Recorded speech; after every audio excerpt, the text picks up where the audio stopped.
Olá pessoal, eu sou Marcelo Show, eu falo de Fortaleza, Ceará, hoje 18 de agosto de 2020. Esse é o canal Direito e Política com Marcelo Show.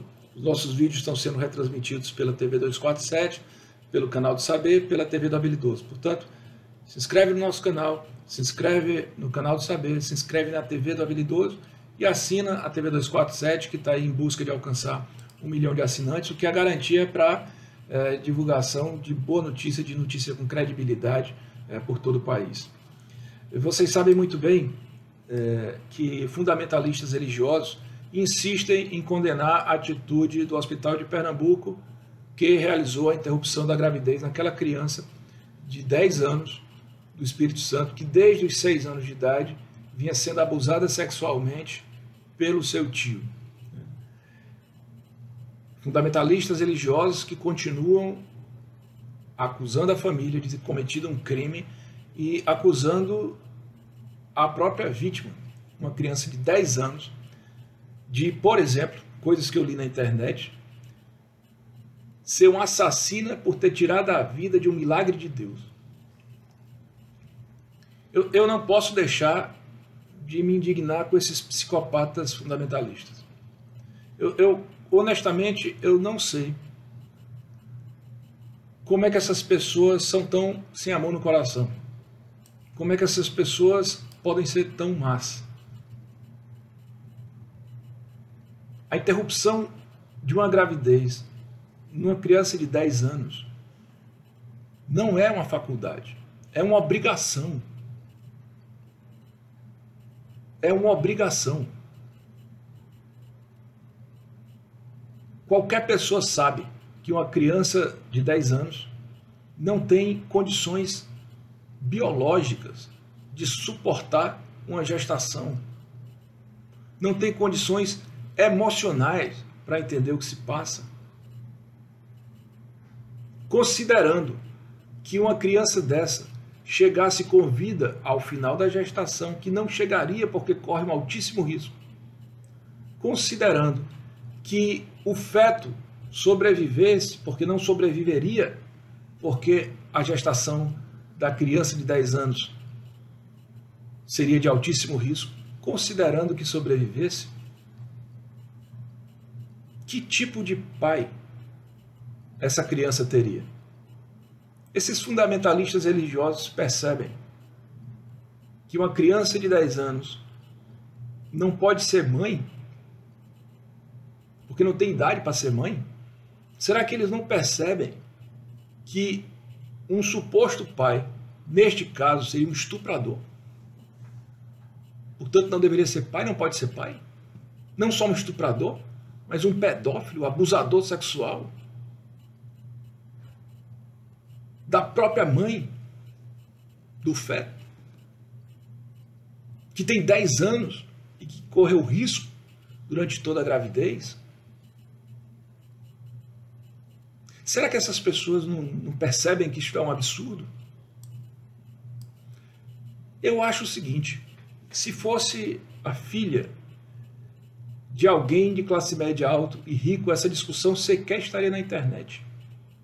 Porque todo o procedimento teria sido feito da forma mais discreta possível, sigilosa, para preservar as intimidades que estão envolvidas, para preservar as questões emocionais que estão envolvidas.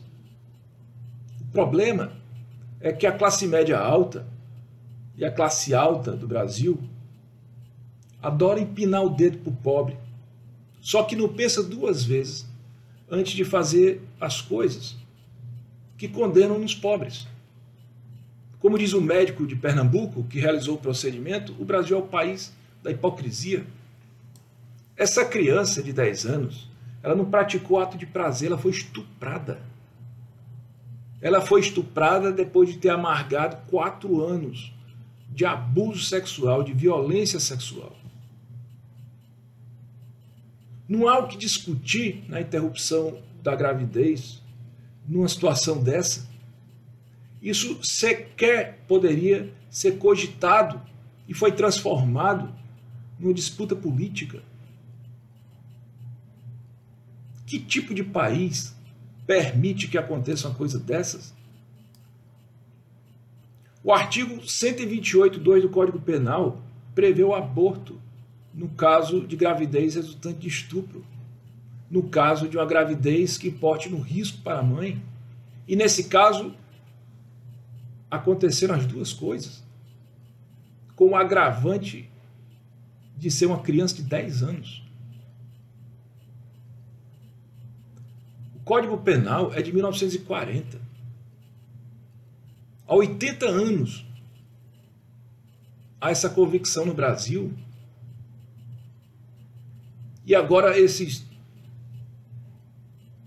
charlatões resolvem retroceder em marcos civilizatórios, que é uma questão de dignidade humana, com a criança que foi vitimada, porque sabe que um apelo dramático para uma massa ignorante dá mais feedback nessa busca insana por fiéis para alimentar não as necessidades religiosas, mas os interesses econômicos. Olha, você que está me assistindo, não permita que esses religiosos, falsos profetas, charlatões de meia tigela, bufões fantasiados de arautos da moral, que carregam Bíblia, que essas pessoas interfiram na vida do Estado, tampouco interfiram na sua vida. O Brasil, ele promove a laicidade estatal, exatamente para garantir a pluralidade religiosa. O país se coloca como um Estado em que é moderador dessas discussões, porque sabe que se uma religião tomar conta do Estado, as demais sequer terão vez, porque os interesses das religiões são antagônicos. Essa coisa de sincretismo é coisa das pessoas. As igrejas, elas se conflitam, elas conflitam entre si. Vocês pensam que aqueles pastores que foram ao hospital onde se deu o procedimento médico respeitam o bispo de Recife, Olinda, que também viralizou na internet condenando o hospital? Não respeitam, não. Eles não dão o menor crédito. Assim como o bispo de Recife, Olinda, também não dá o menor crédito. Muito pelo contrário, certamente tem ojeriza daqueles pastores que foram ao hospital. Então não deixe que essas pessoas interfiram na sua vida, que eles queiram medir a sua fé, porque ninguém tem régua para medir a sua fé, para medir a minha fé. Eles são portadores, se dizem portadores da palavra de Deus, mas por acaso Deus deu uma procuração para que essas pessoas portem a sua palavra? Não deu, não. Essas pessoas defendem os próprios direitos. Olhe, para cada do Evaristo Arnes, há pelo menos 100 pilantras. Para cada do Helder Câmara, há pelo menos 1000 charlatões. Para cada dom Casa Dáliga, há 1000 falsos profetas. Para cada Bispo Romero, Dom Romero, para cada Rutilho Grande, para cada Papa Francisco, está cheio aí de enganador profissional. Aqueles deputados pastores que foram ao hospital promover a algazarra, promover o ódio, assediar os profissionais médicos, acusar aquela criança, acusar aquela família da criança, deviam perder o mandato, porque conturbaram o equilíbrio da ordem pública, porque afrontaram direitos legítimos das pessoas envolvidas. Entenda que aquelas pessoas que se dizem portadores da palavra de Deus usam os seus mandatos da pior forma possível, usam os seus mandatos para atentar contra o direito dos trabalhadores, usam os seus mandatos para atentar contra o direito dos vulneráveis, para atentar contra as maiorias discriminadas, para levantar bandeiras anticivilizatórias.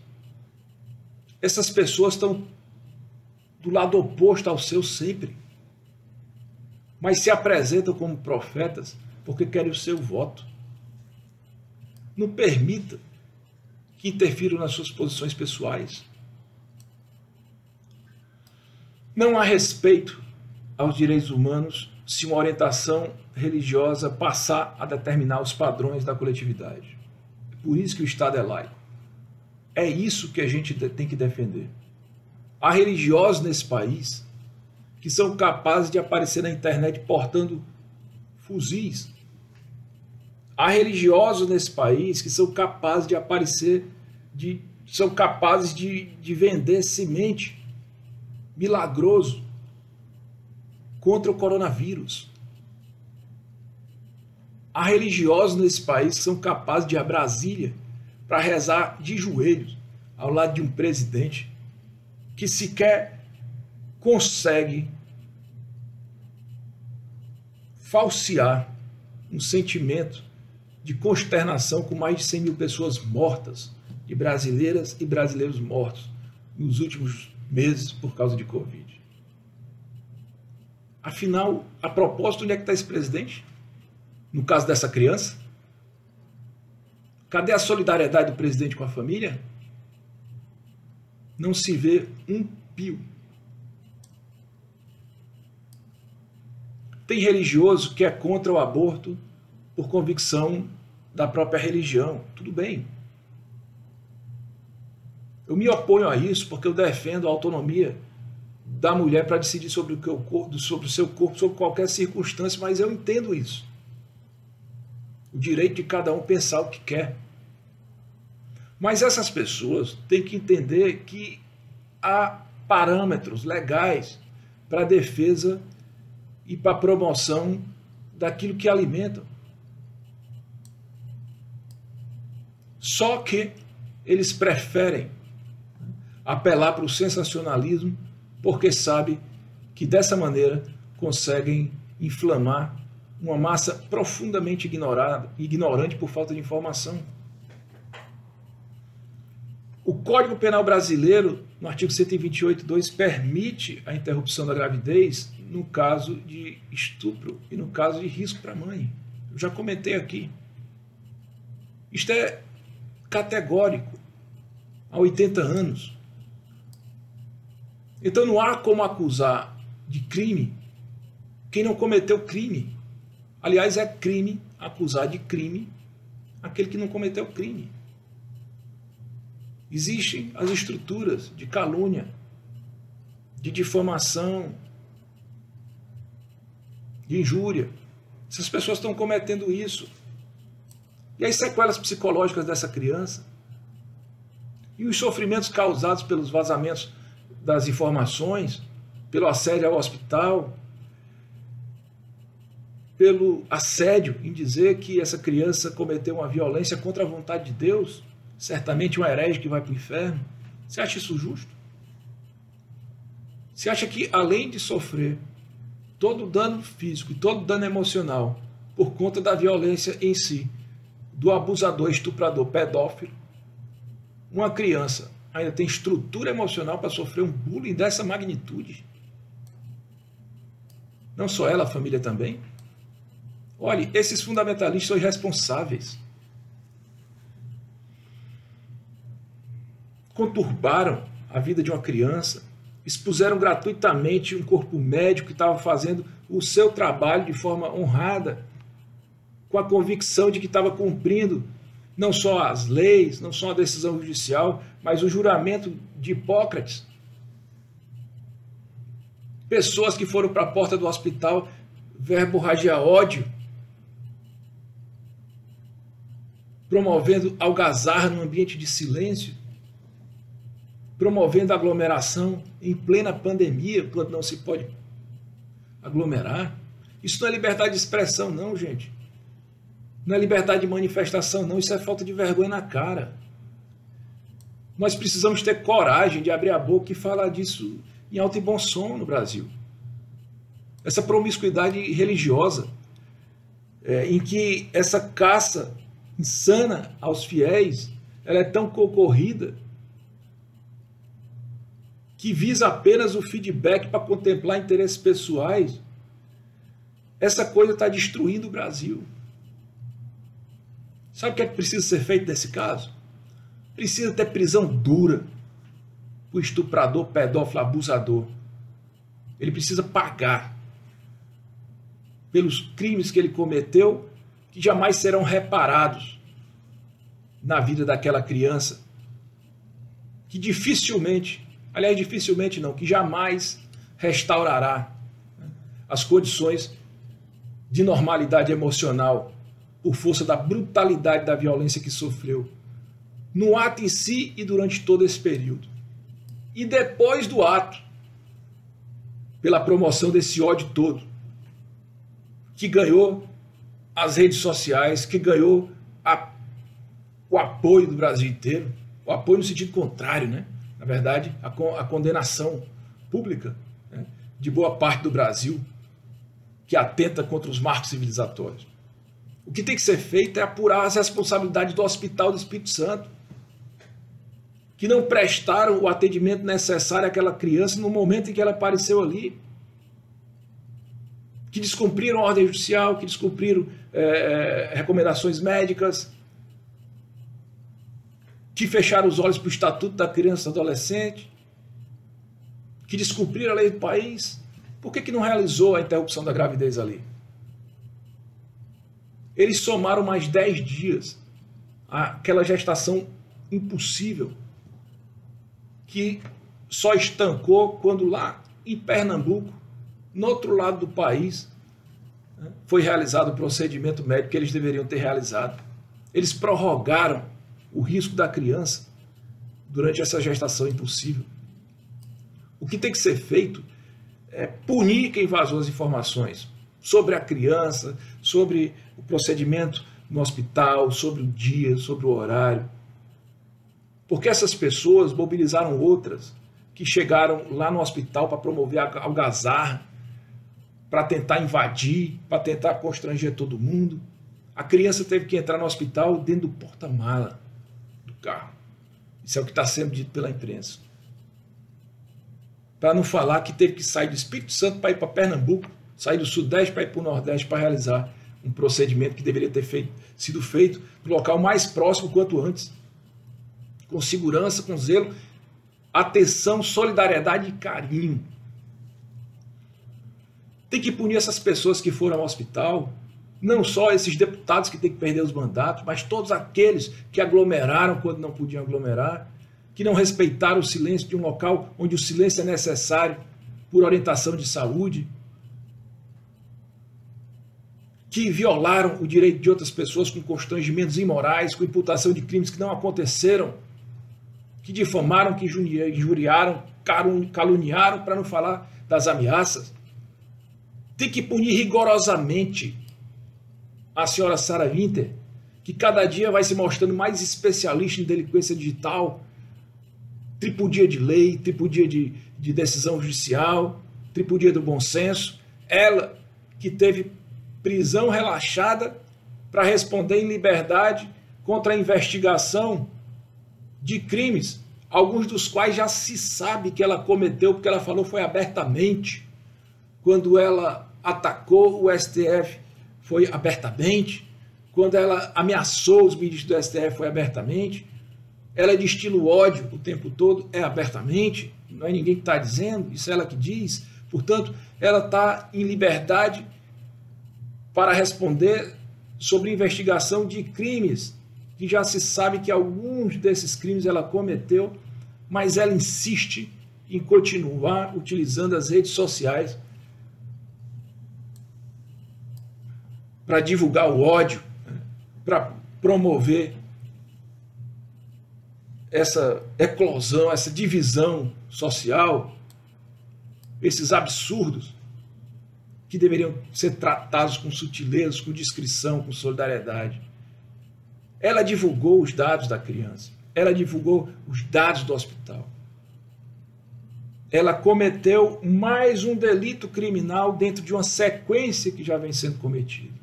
A justiça tem que ser dura com essa senhora. O que a sociedade tem que fazer é apoiar essa criança, é apoiar a família dessa criança, para ela tentar retomar a normalidade de vida dela, que ela jamais retomará de forma integral, mas para quando ela voltar para o ambiente social dela, ela não ser, pelo menos, estigmatizada, para ela ter uma vida escolar, sem estar marcada, sem sofrer de forma impiedosa os julgamentos sociais, que já vai sofrer porque está com a vida exposta. Tem que ter solidariedade, tem que ter apoio médico e psicossocial. O que nós precisamos fazer, você que está me assistindo agora, é rediscutir sobre esse estelionato religioso no Brasil. Porque boa parte desses problemas que a gente atravessa tem a ver com isso. Pessoas que interferem sob o argumento de portarem a palavra de Deus na vida do Estado, lá em Angola, estão sendo expulsos. Porque atenta contra a democracia. Porque querem, através da extorsão mais agressiva, que é apelando para o medo, do medo, né, de ir para o paraíso ou de ir para o inferno, né, para conquistar o apoio dessas pessoas e depois utilizar os seus mandatos para construir o Estado do jeito que querem. Isso está errado. Isso precisa ser discutido com urgência, já era para ter sido discutido. A propósito, veja só o caso, uma denúncia de que o Ministério dos Direitos Humanos enviou emissários para a casa da menina, da criança de 10 anos, para tentar convencer a avó de não realizar a interrupção da gravidez. Quer dizer, uma ministra de Estado que, ao invés de se solidarizar com a criança, com a família, determina que uma comissão vá praticar o bullying. Isso é que tem que ser apurado. Isso é que tem que ser punido.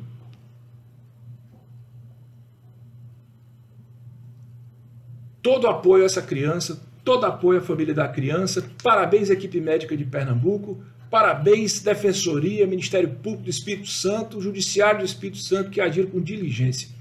Parabéns às mulheres que, consternadas com o fato, compareceram àquele hospital para mostrar uma solidariedade dentro de toda aquela gama de brutalidade que foi orquestrada de forma organizada através da rede social naquele hospital. Eu sou Marcelo Shoa, esse é o canal Direito e Política com Marcelo Shoa. Se você gostou do comentário, curte, divulga, me procure na rede social, no Twitter, no Instagram, eu sou @MarceloShoa_, e no Facebook, eu sou Marcelo Shoa. Assina a TV 247, se inscreve no canal de Saber, se inscreve na TV do Habilidoso. Tudo de bom, sucesso, felicidade, paz e saúde para todos nós.